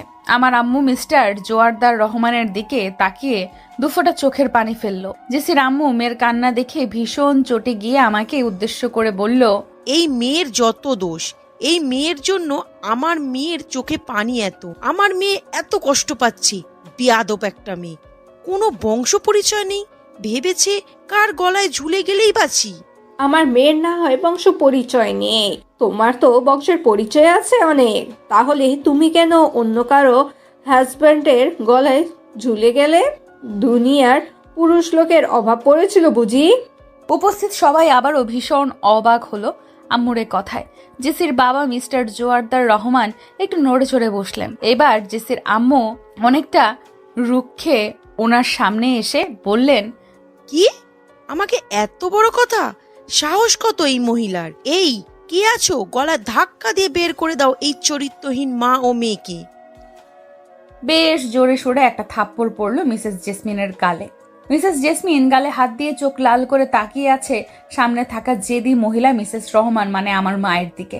বসে থাকা সবাই দাঁড়িয়ে গেল। আমি আমার মাকে আগলে ধরলাম। আমি বুঝলাম আম্মু অনেকটা রেগে গেছে, কিন্তু আমার মাকে এইভাবে রাগ দেখাতে আমি কখনোই দেখিনি মনে হচ্ছে। বহু বছর পুষিয়ে রাখা রাগ মিটিয়ে নিলেন তিনি। থাপ্পড় মেরেই ক্ষান্ত হলেন না আম্মু। শক্ত চোখে মিসেস জেসমিনের দিকে তাকিয়ে বলল, ভেবেছিলাম এতটুকুতেই বাসায় চলে যাব, কিন্তু না, তুমি সেটা হতেই দিলে না। তোমরা মা মেয়ে তখন থেকে আমাকে আর আমার মেয়েটাকে যা না হয় তা বলে যাচ্ছ। আজ পর্যন্ত কেউ আমার মেয়েকে মুখের উপর কথা পর্যন্ত বলতে পারিনি। আর তোমার? জেসির দিকে তাকিয়ে বলল, আর এই যে মেয়ে, শোনো, আমার মেয়ের 3rd ক্লাস না, আমার মেয়ে পিতৃর পরিচয়হীন নয়, বরং পিতার পরিচয় দিতে আমার মেয়ের লজ্জা লাগে। এমন চরিত্রহীনা পিতার পরিচয় আমি আমার মেয়েকে কখনোই দেইনি। না চাইতেও মিস্টার জোয়ারদার রহমান জোরে ধমক দিয়ে বলল, ফারজানা, স্টপ দিস। ফারজানা? এই তুমি এই মহিলার নাম জানো? কিভাবে নাম ধরে ডাকছো যে? কি হয়েছে বলো না কেন? শার্টের কলার চেপে চেঁচিয়ে জিজ্ঞেস করছে মিসেস জেসমিন, কিন্তু মিস্টার জোয়ারদার চুপ করে আছে। তিনি নিজেই ফেঁসে গেল। সবচেয়ে বড় ধাক্কা খেলাম আমি ভেবেই পাচ্ছি না এই লোক আমার আম্মুকে হঠাৎ নাম ধরেই বা কেন ডাকবে। আমি প্রায় কান্না করেই দিলাম। কান্না করতে করতে মাকে বললাম, আম্মু কি হয়েছেটা কি বলো না আমাকে। এত বছর তো কত কি লুকিয়ে রাখলে, আর কতকাল রাখবে মা? এবার তো অন্তত বলো প্লিজ। আম্মু সামনের দিকে তাকিয়ে চোখের পানিটা মুছে মুচকি হেসে বলল, চুপ করতে বলছো যে? এখনো চুপ করেই থাকতাম। চুপ করেই থাকতে চেয়েছিলাম, কিন্তু তোমার স্ত্রী আর মেয়ে আমাকে চুপ থাকতে দেয়নি। ও আচ্ছা, আমি তাদেরকে বলছি বলে তোমার গায়ে লাগলো, তাই আমাকে চুপ থাকতে বললে? অথচ যখন ওরা আমাকে আর আমার মেয়েটাকে বলছিল তখন নিজের স্ত্রী সন্তানকে বললে না তো চুপ হতে? আমরা বুঝি স্ত্রী সন্তান ছিলাম না? ওনার লাস্ট এই একটা কথায় পুরো ড্রয়িং রুম জুড়ে ধামাকা হাওয়া বয়ে গেল। আমি তখন থেকে কান্না করতে করতে চোখ মুখ ফুলিয়ে বসে আছি। আমার মায়ের কথা এখনো শেষ হয়নি, তার জবাব দেওয়া এখনো শেষ হয়নি বিধায় উনি সবাইকে বলেছে চুপ থাকতে আর তাকে সব কথা শেষ করতে দিতে। এবার আব্বু আম্মু আর জেসির আম্মুর সামনে প্রশ্ন করেই যাচ্ছে, এইসব সত্যি কিনা। আম্মু আবার বললেন, শোনো মিসেস জেসমিন, তুমি কি যে বললে আমি আর আমার মেয়ের চরিত্রহীনা, তাই না? শোনো, আমরা চরিত্রহীনা নই। যদি এখানে কেউই চরিত্রহীনা হয় সেটা তোমার হাজবেন্ড মিস্টার জোয়ারদার, বুঝতে পারছো? এই মহিলা আপনার সাহস কিভাবে হয় আমার হাজবেন্ডকে চরিত্রহীনা বলার? স্ত্রী সন্তান ফেলে রেখে অন্য মেয়ের সাথে পরক্রিয়ার সম্পর্কে থাকলে সেটাকে আপনাদের ভাষায় কি বলে শুনি? কে কার স্ত্রী? কাকে ফেলে রেখে কাকে বিয়ে করেছে? সেটা আপনার চরিত্রবান হাজবেন্ডকেই জিজ্ঞাসা করে। মিসেস জেসমিন এবার অনেকটা ক্ষিপ্ত হয়ে তার হাজবেন্ডের কাছে গিয়ে চেঁচিয়ে বলল, কি হচ্ছে এসব? এই মহিলা এসব কি বলছে? আমি কিছুই বুঝতে পারছি না তো। মিস্টার জোয়ারদার এবারও চুপ করে আছে। তার মুখ থেকে কোনো শব্দই বের হচ্ছে না।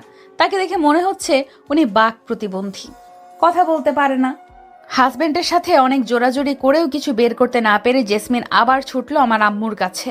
ইভানের বাবাও এবার মুখ খুলে বলল, আপা বলবেনই যখন, তখন আপনি না হয় ব্যাপারটা পরিষ্কার করে বলেন। কি আর বলবো ভাই, লজ্জার কথা। সামনে এতগুলো ছোট সন্তান আমাদের, তাদের সামনে এসব কথা বলতেও আমার ঘৃণা রাখছে, কিন্তু উপায় নেই, বলতেই যে হবে। আমি এবার আমার মাকে জাপটে ধরে বললাম, আম্মু তোমাকে বলতেই হবে, ক্লিয়ার করে সবকিছু প্লিজ বলো। এই যে সামনে দাঁড়িয়ে আছে ভদ্রলোকটা, যাকে সবাই ভদ্রলোক হিসাবেই জানলেও আমি জানি অন্য কিছু। এই মহামানবটাই তোর বাবা ইরতু, যার জন্য এতটা দিন তোকে এত এত যন্ত্রণা সহ্য করতে হয়েছে। এই পুরুষটাই আমার প্রাক্তন হাজবেন্ড, আমি তার প্রথম স্ত্রী। তোর যখন 1 বছর 3 মাস বয়স, তখন সে যে আমার থেকে পালিয়েছে, সেদিনের পর আজ আমি তার দেখা পেয়েছি। উপস্থিত সবাই বাকরুদ্ধ হয়ে তাকিয়ে আছে।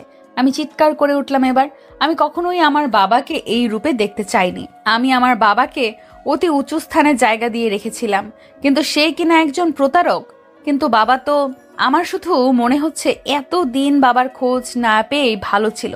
কিন্তু এখন তো মানুষ বলবে আমার বাবা একজন প্রতারক। মানুষ না বললেও আমার নিজের মন তো বলবে। আমি মেঝেতে লুটিয়ে পড়লাম।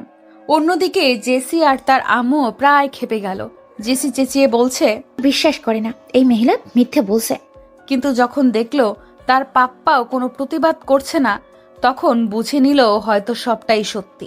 আর তখনই চোরের মার বড় গলা হয়ে গেল। জেসমিন চেঁচিয়ে বলে উঠল, নিশ্চয়ই তোমাদের ডিভোর্স হয়ে গেছে তো এখন কি চাই তোমাদের? কোনো রকম অধিকার চাইবে না তোমরা মা মেয়েরা, বেরিয়ে যাও এই বাড়ি থেকে। আমি এক ধ্যানে তাকিয়ে আছি এই বিশ্রী মহিলাটার দিকে। যেমন বিশ্রী ব্যবহার তার, তেমন বিশ্রী মন মানসিকতা।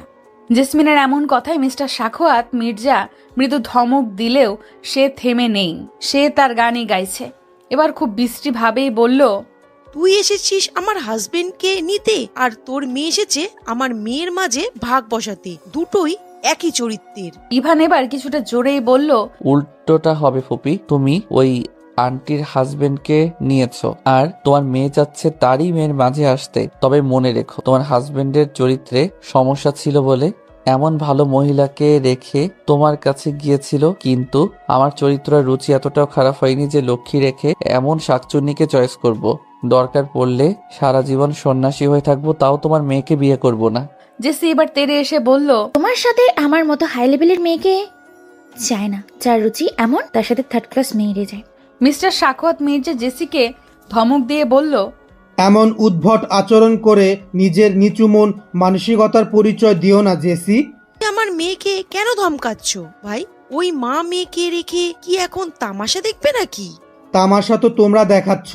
যাই হোক আপা, আপনার সাথে এবার একটু কথা বলা যাক। লাস্ট কথাটা আমার আম্মুর উদ্দেশ্যে বললেন উনি। আমার আম্মু ছোট্ট করে জবাব দিল, বলেন। শুনেন আপা, যা হওয়ার হইছে। এবার কথা হলো, আমার ছেলে যেহেতু আপনার মেয়েকে পছন্দ করে, তাহলে আপনার কাছে প্রস্তাব রাখছি, আপনার মেয়েটাকে আমার ছেলের জন্য দিবেন। ইভান ভাবেনি তার আব্বু এত তাড়াতাড়ি এইসব নিয়ে কথা বলবেন। তবে বোঝা যাচ্ছে তার বোনের প্রতি ক্ষোভ থেকেই এমনটা করলো। জেসির অবস্থা দেখার মতো না। জেসির মায়ের মুখ বাংলার 21 হয়ে আছে। শম্পা আর ইভার মুখে হাসির আভাস মিলেছে। তবে এরকম একটা সময়ে আমার জন্য এমন কথাবার্তা খুবই কঠিন হয়ে গেল। তাও আমি আমার মায়ের পানে তাকিয়ে আছি। তবে এরকম একটা সময়ে আমার জন্য এমন কথাবার্তা খুবই কঠিন হয়ে গেল। তাও আমি আমার মায়ের পানে তাকিয়ে আছি, মা কি বলে সেটা শোনার জন্য। ব্যাপারটা সম্পূর্ণ এড়িয়ে গিয়ে আম্মু আমার উদ্দেশ্যে বলল, মা, তোর বাবাকে দেখা হয়েছে? আমার চোখের পানি টইটুম্বুর হয়ে আছে। নিরুত্তর হয়ে মায়ের দিকে তাকিয়ে আছি। আমার থেকে কোন রকম উত্তর না পেয়ে মা এবার মিসেস মির্জার উদ্দেশ্যে বলল, আপা, আমরা আসি। আমার মেয়ে আর আপনার এখানে চাকরি করবে না।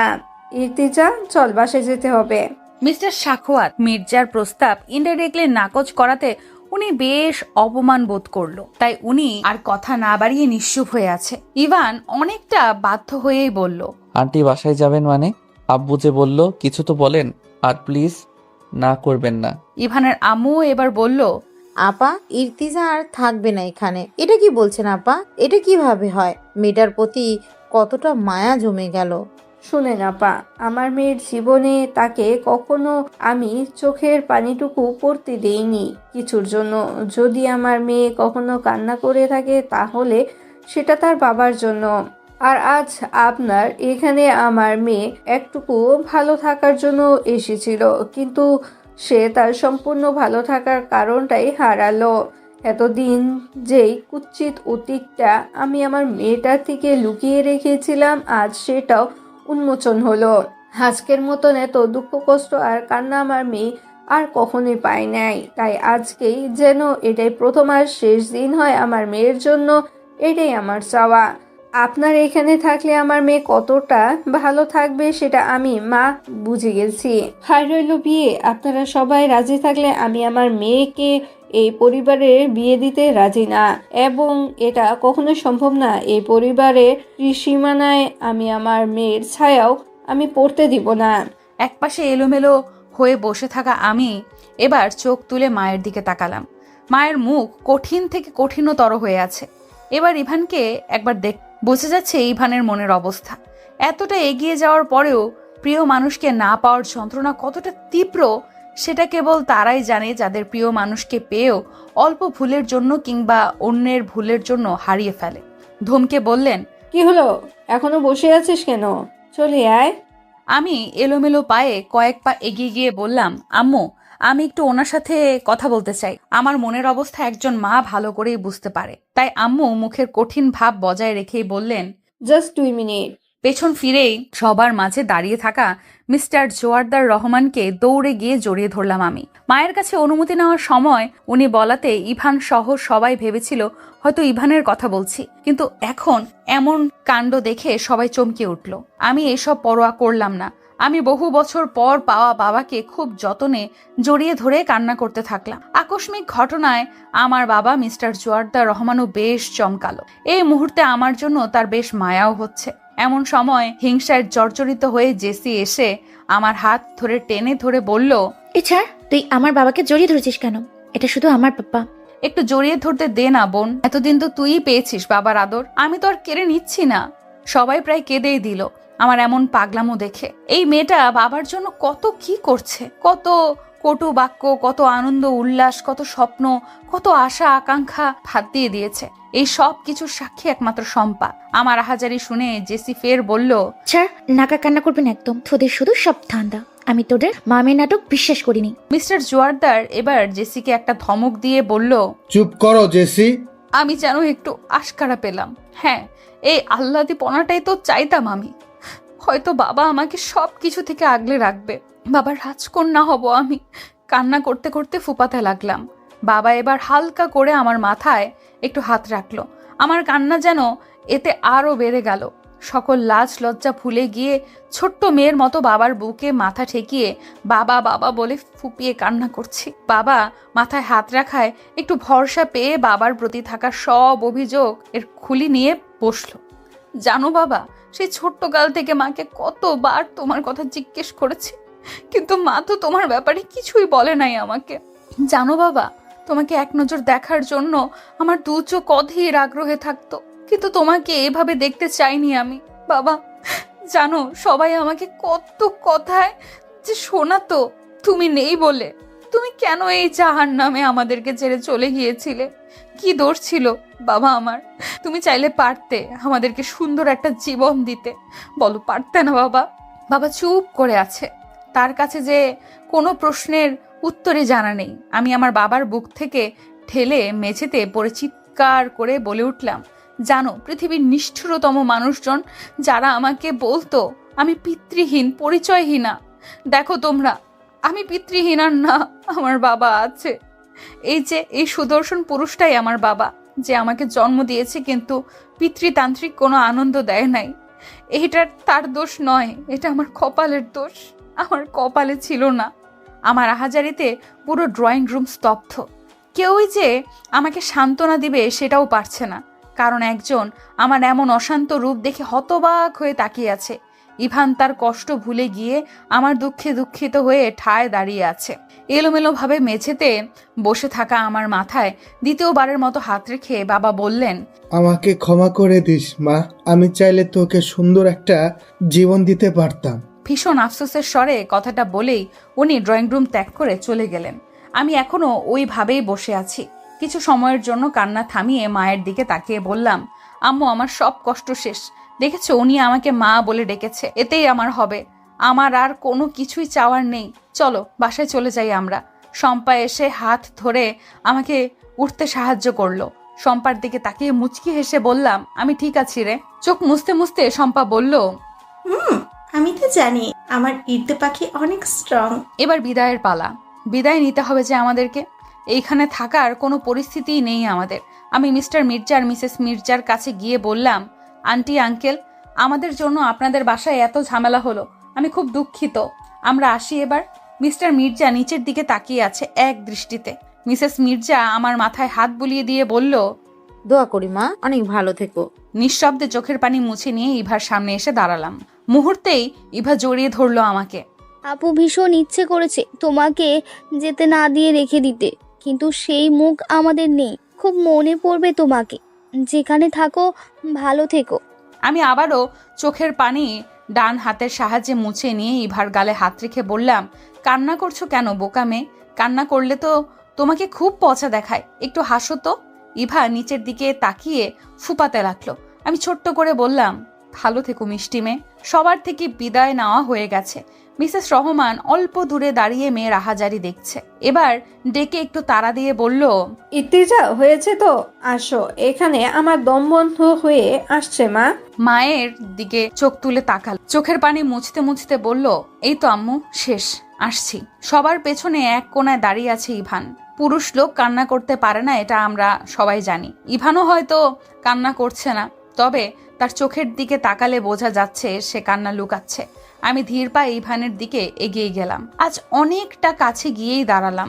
যে মেয়ে ইভানকে দেখলে 10 হাত দূরে থাকে, আমি আজ একদম ইভানের মুখোমুখি এসে দাঁড়ালাম। নিচে মুখ করে রাখা ইভান আমার পা গুলো দেখতে পাচ্ছে। দুজনেই চুপ করে আছি, কেউই কাউকে কিচ্ছু বলছি না। কি বা বলবো? চলে যাচ্ছি, ভালো থেকো এটা বলবো? এটা তো হয়তো সবাই বলে, তবে যারা ভালো থাকতে বলে যায় আসলে কি ভালো থাকে? ইভান কিছু বলছে না, আর আমিও কিছু বলছি না। তবে ইভান স্পষ্ট শুনতে পাচ্ছে আমার ফুপিয়ে ফুপিয়ে কান্না করার শব্দ। আমিটা আজ হয়তো সারা জীবনের কান্না করে নিচ্ছি। সব সময় মুখে হাসি ঝুলিয়ে রাখা মেয়েটার হৃদয়ের দুঃখ কষ্ট আজ কান্না করেই ঝেড়ে ফেলে দিচ্ছি। কিছু সময় এইভাবেই পার করার পর আমি ঘুরিয়ে দাঁড়িয়ে চলে যেতে নিলেই আচমকা পেছন থেকে ইভান আমার হাতটা ধরে টেনে আবার সামনে ঘুরিয়ে দিয়ে জড়িয়ে ধরলো। আমি যেন এবার কান্না করতেও ভুলে গেলাম। আমি প্রায় পাথর হয়ে গেলাম। আমি কান্না করতে না পারলেও ইভান এবার কেঁদেই দিল। কান্না ভেজা কণ্ঠেই বলল, আমার ইরতু, তুমি আমারই। চলে যাচ্ছ বলেই যে আমি তোমাকে হারিয়ে ফেলবো এটা আমি এখনো ভাবছি না। আমার নামে কেউই হলে সেটা কেবল তুমি, তা না হলে আর কেউই না। ইভানের কথা শেষ না হতেই মিসেস রহমান মানে আমার মা আমাকে হাত ধরে টেনে নিয়ে গেল ইভানের কাছ থেকে। আমি যে কিছু বলবো সেই সুযোগটুকুও দিল না। আমার যাওয়ার পানে এক দৃষ্টিতে তাকিয়ে আছে ইভান।